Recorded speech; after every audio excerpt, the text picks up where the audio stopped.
Okay, everybody, coming to you from the death air capital of the world, uh, also with the Wuhan death virus that's going around, uh, where it's 105 degrees Fahrenheit during the day, 40 degrees Celsius.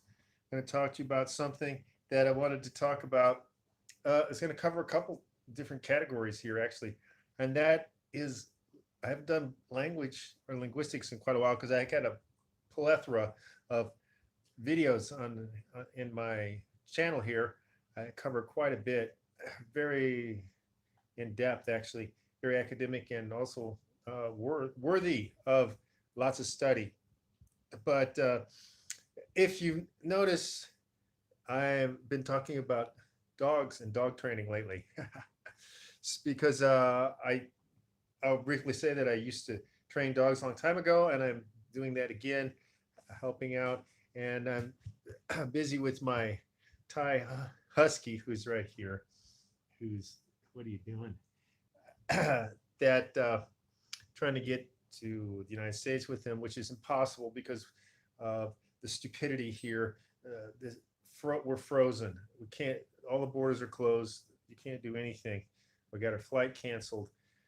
So it's going to be some time before we can get out anyway. So I wanted to talk about something that people have a lot of errors, and it covers something that a lot of people don't know about from many areas.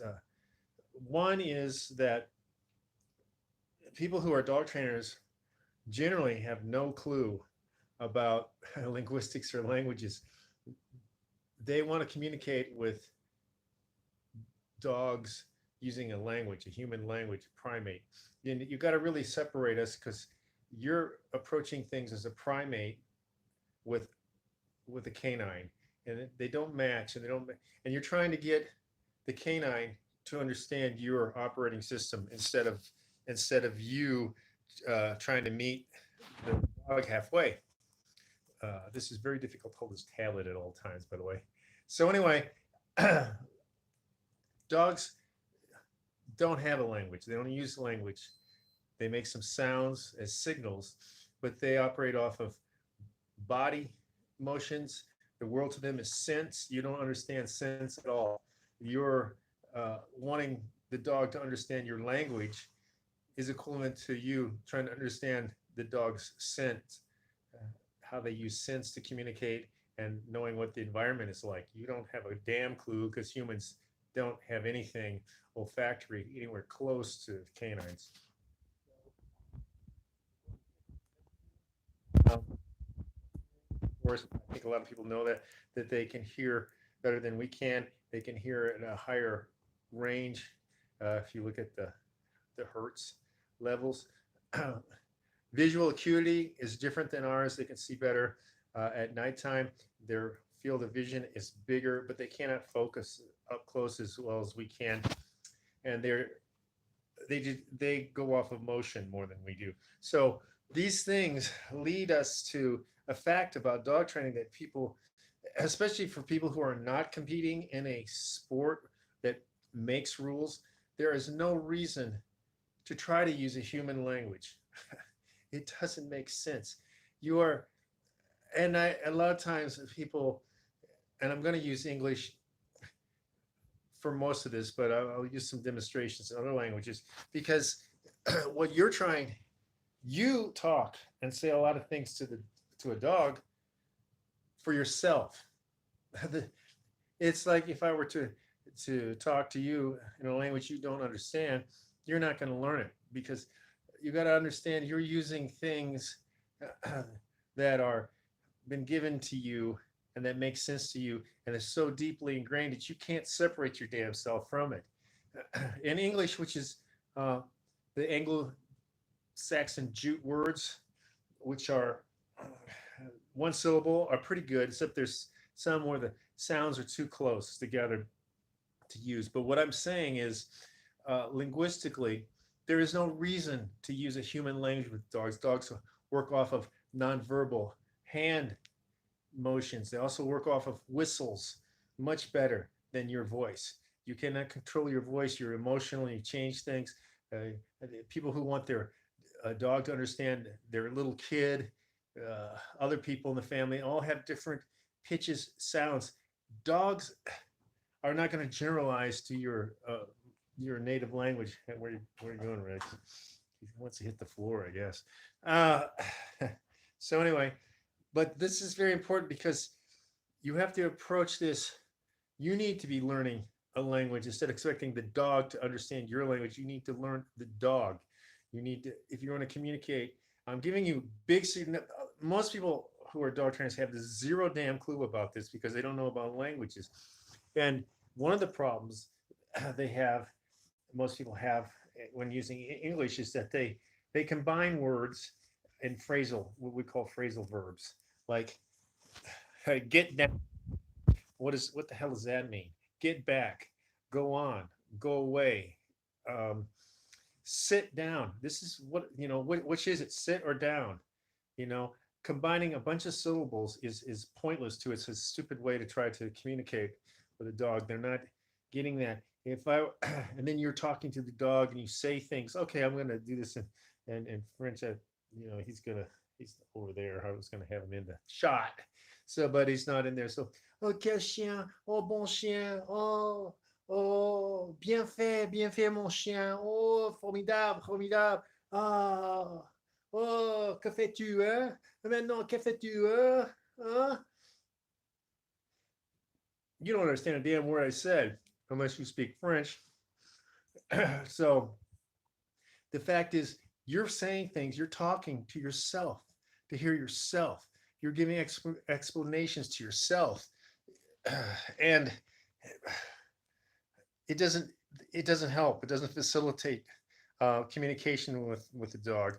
You got to think that you're communicating in a group of signals. There isn't a syntax in there. There's something, and it represents a concept basically, or an action, actually an action. But what I'm saying to you is that you don't need to do this. Like I said, if you're not training for a sport where you have to give audible commands in a certain language, I know it's very popular for people to use German, especially in IGP. Some German words are better than English. Um, some are exactly the same. Here is the same, obviously. But the point is that you don't need to be doing that. There's no reason. You communicate with the dog. It's like a lot of trainers. Well, you need to fade out the hand gestures. Why? Why the hell do you need to fade out the hand gestures? Why? If you're trying to communicate, especially if you're a tactical dogs, we use different sounds. I think a lot of people know about ultrasonic sounds. Above the human range. We use those. Shepherds have used whistles for a very long period of time to communicate with dogs at a very, very long range because they can hear much further. They can hear a whistle much further than they can hear your voice, by the way.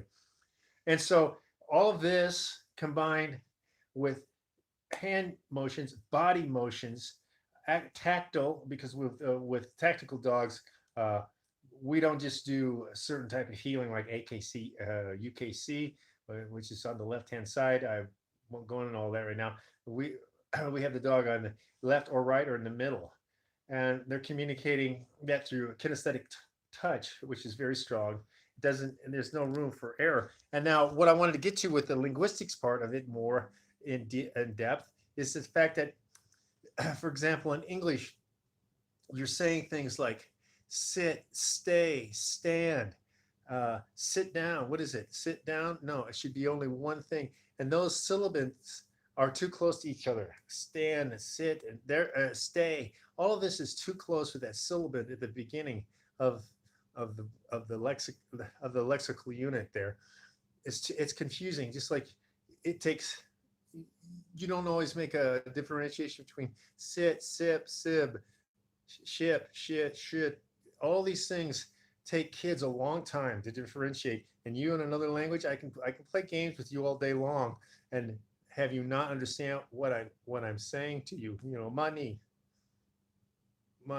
Do you know what I said? No, because you don't know the language I'm speaking. So I do not I use what is called Canis Lingua, which you will not understand, which only a linguist would be able to understand if I do use an audible language with Rex, for example, or other dogs. But what I'm getting to here is I want you to look deeply that you're talking and it's for your own benefit. It's not for the dog's benefit. He doesn't understand your rationalizations, your self ego talk, your would be explanations. It doesn't. And combining things in English that are idioms, that are phrasal verbs. I'm using English right now, are confusing. They don't make any damn sense. What is it? Lay down. Why are you saying lay down?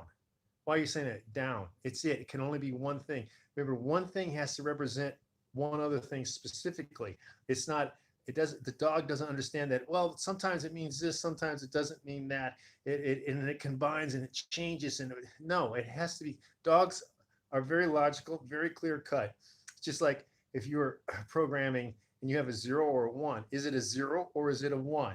It's not, well, it's 100.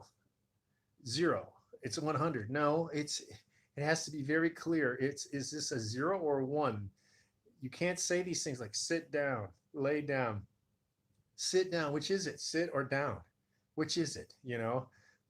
These sorts of things. And then oh, great dog. Oh, you're so wonderful. Oh, blah, blah, blah. And that's also why I have a problem with the people who want to, when they're calling it marker training, it's operant training, which has been around for a long longer than these guys know.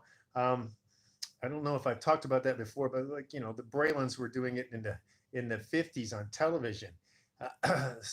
When Skinner came out, people were doing it. The clickers, the clickers started. They say from mammal training, from other training. Horse guys were using it, but also whistles. Whistles work very well with mammals, sea mammals, and also with dogs.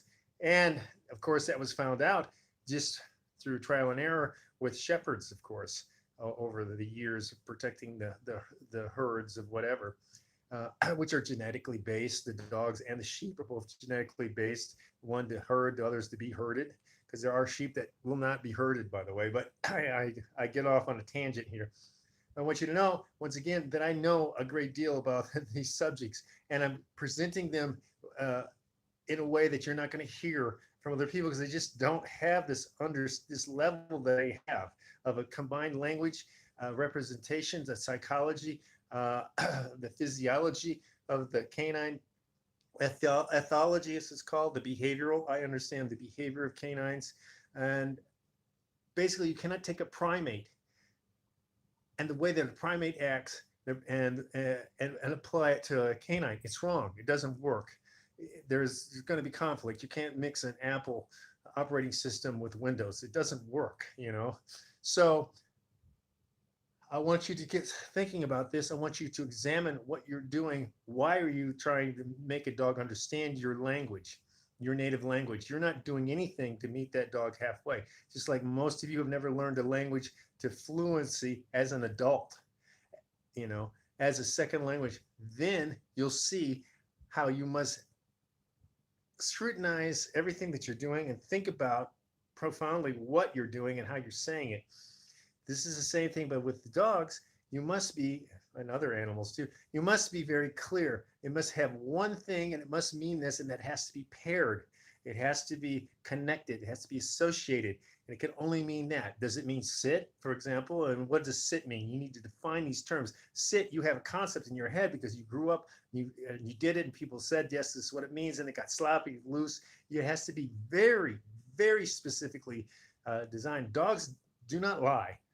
Their behavior, they cannot lie with the behavior, the sense that they give off. They cannot lie with that. So I just want you to know that I'll be delving into this area up to a point, because this is something that I have other people don't have, and that is the understanding of language. If you're going to use it, human language, with a dog, and you must combine elements that facilitate the dog learning it, and you must learn to the dog. It's not the dog has to fit to you. You have to. If you're not going to meet the dog halfway, then you're never going to get to these high levels, and you're also shortcutting the process of being superior, really. Okay, so that's it. I'm going to try to turn this thing off. It's always difficult, and Rex is taking a nap right now. So, oh, and Rescue Rex still. Like I said, we're stuck here because of the damn uh, policies that they're enacting, going crazy, and that's a whole different topic. But okay, so like, subscribe. This is a very different area than most people talk about because they don't have the knowledge in this combined area. Okay, so I'll talk to you guys later. See ya.